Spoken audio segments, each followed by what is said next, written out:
دنیا میں بنائی جانے والی ایک ایسی جنت جس کا ذکر قرآن پاک میں بھی موجود ہے، وہ جنت کس نے بنائی؟ اس جنت کو بنانے والے بادشاہ کا نام شداد تھا۔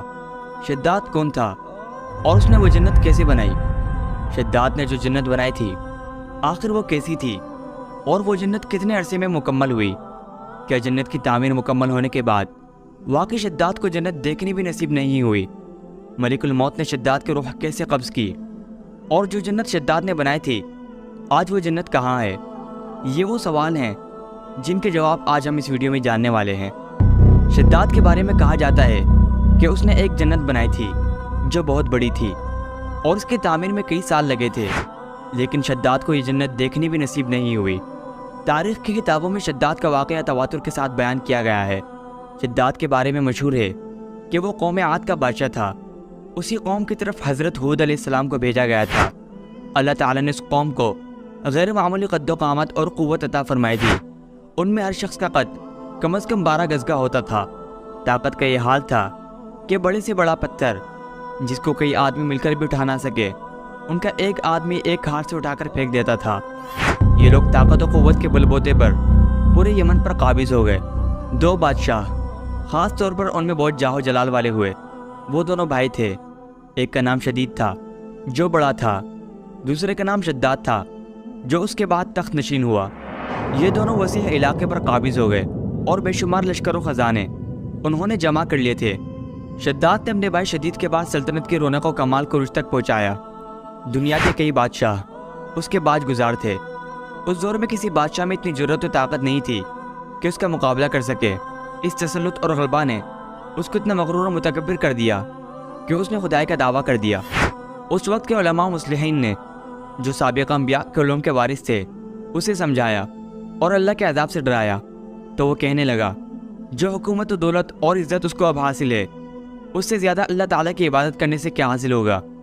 جو کوئی کسی کی خدمت و اطاعت کرتا ہے یا تو عزت و منصب کی ترقی کے لیے کرتا ہے یا دولت کے لیے کرتا ہے، مجھے تو یہ سب کچھ حاصل ہے، مجھے کیا ضرورت ہے کہ میں کسی کی عبادت کروں؟ سمجھانے والوں نے یہ بھی کہا کہ یہ حکومت و دولت ایک فانی چیز ہے، جبکہ اللہ تعالیٰ کی اطاعت میں اخروی نجات اور جنت کا حصول ہے جو دنیا کی ہر دولت سے بہتر اور زیادہ قیمتی ہے۔ اس نے پوچھا یہ جنت کیسی ہوتی ہے؟ اس کی تعریف اور خوبی بتاؤ۔ نصیحت کرنے والوں نے جنت کی وہ صفات جو انبیاء کرام کی تعلیمات کے ذریعے ان کو معلوم ہوئی تھی انہوں نے اس کے سامنے بیان کی، تو اس نے کہا مجھے اس جنت کی ضرورت نہیں، ایسی جنت تو میں خود دنیا ہی میں بنا سکتا ہوں۔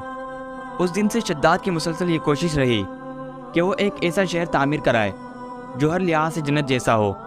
اس نے اپنے بھانجے دہاق کو جو ایران کا حاکم تھا کہلا بھیجا کہ جتنا سونا چاندی تمہارے پاس جمع ہے وہ فوراً میرے پاس بھیج دو۔ دہاق نے ایسا ہی کیا۔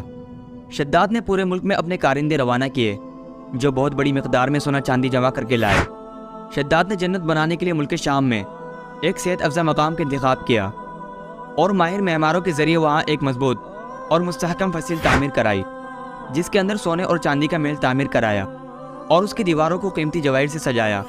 اس نے شہر کے وسط میں ایک ایسی نہر بنوائی جس کے پانی میں سنگریزوں کے بجائے ہیرے جواہرات بہتے تھے۔ سونے کے ایسے درخت لگوائے جن کی خوشبو میں مشک و عنبر بھرا گیا تھا۔ جب ہوا چلتی تو مشک و عنبر کی خوشبو پورے شہر میں پھیل جاتی۔ بیان کیا جاتا ہے کہ شداد نے محل کے چاروں طرف سونے کی اینٹوں سے 12,000 کمرے تعمیر کرائے اور ہر کمرے کو یاقوت اور ہیرے جواہرات سے مزین کیا گیا اور اطراف و جوانب سے خوبصورت اور جوان عورتوں کو وہاں لایا گیا۔ یہ عظیم الشان جنت نما شہر 300 یا 500 سال میں مکمل ہوا۔ کہا جاتا ہے کہ شداد کی عمر 900 برس تھی۔ جنت مکمل ہونے کے بعد شداد کو اس کی تکمیل کی اطلاع دی گئی۔ اطلاع ملتے ہی شداد بہت بڑا لشکر لے کر اپنی جنت کی جانب روانہ ہو گیا۔ ابھی شہر سے ایک منزل کے فاصلے پر تھا کہ اس نے ایک ہرن دیکھا جس کے پاؤں چاندی اور سینگ سونے کے تھے۔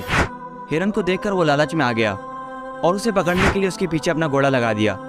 بھاگتے بھاگتے وہ اپنے لشکر سے جدا ہو گیا۔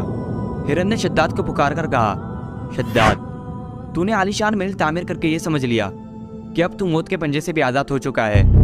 یہ سن کر شداد کا روا روا کانپنے لگا اور اس نے پوچھا تو کون ہے؟ اس نے جواب دیا میں ملک الموت ہوں۔ شداد نے کہا اس وقت تمہیں مجھ سے کیا کام ہے اور میری راہ میں کیوں روڑے اٹکا رہے ہو؟ ملک الموت نے کہا میں سیرا میں تیری روح قبض کرنے آیا ہوں۔ شداد نے کہا مجھے کم از کم اتنی مہلت دے دو کہ میں اپنی بنائی ہوئی جنت کو اپنی آنکھوں سے دیکھ لوں۔ ملک الموت نے اجازت نہ دی، چنانچہ شداد گھوڑے سے گرا اور مر گیا، اور اس کے لشکر نے ایک آسمانی چنگاڑ سنی۔ پورے کا پورا لشکر آن واحد میں ختم ہو گیا اور جنت جانے کے بجائے ملک عدم پہنچ گیا۔ اللہ تعالیٰ نے فرمایا شداد نے نافرمانی کی، خدا کے حکم سے بغاوت کی اور سرکشی اختیار کی، مگر ہم نے اسے خود ساختہ جنت میں قدم رکھنے کی مہلت بھی نہ دی اور اسے باہر ہی ہلاک کر دیا۔ اسی جنت کے بارے میں مشہور ہے کہ وہ دنیا میں موجود ہے مگر انسان کی نظروں سے اوجھل ہے۔ سیدنا امیر معاویہ رضی اللہ عنہ کے زمانے میں ایک صحابی رضی اللہ عنہ کا اونٹ گم ہو گیا۔ وہ اونٹ کی تلاش میں کہیں اس علاقے میں جا نکلا تو حق تعالیٰ نے اسے وہ سب کچھ دکھلا دیا تھا۔ وہ صحابی وہاں کی کوئی نشانی بھی ساتھ لایا تھا۔ اس صحابی نے یہ واقعہ امیر معاویہ رضی اللہ عنہ کے پاس بیان کیا۔ انہوں نے کافی تلاش کرایا مگر کسی کو وہ جنت نہیں ملی اور اسے حق تعالی شانہ نے پوشیدہ کر دیا۔ دوستو کیسے لگی آپ کو آج کی ویڈیو؟ کمنٹ میں اپنی رائے کا اظہار ضرور کریں۔ اگر آپ کی ویڈیو اچھی لگی تو اس ویڈیو کو بھرپور لائک اور شیئر کریں، اور اگر آپ مستقبل میں بھی ایسی معلوماتی ویڈیوز سے باخبر رہنا چاہتے ہیں تو ہمارے چینل کو سبسکرائب کر کے ساتھ میں لگے بیل آئیکن کو ضرور پریس کر دیں تاکہ آپ تک مستقبل میں بھی اسلامی، تاریخی اور دنیا بھر کی دلچسپ معلوماتی ویڈیوز کا نوٹیفیکیشن بروقت پہنچ سکے۔ اجازت دیجیے ہمیں، ملتے ہیں ایک اور نئی ویڈیو کے ساتھ۔ اپنا خیال رکھیں۔ اللہ تعالی ہم سب کا حامی و ناصر ہو۔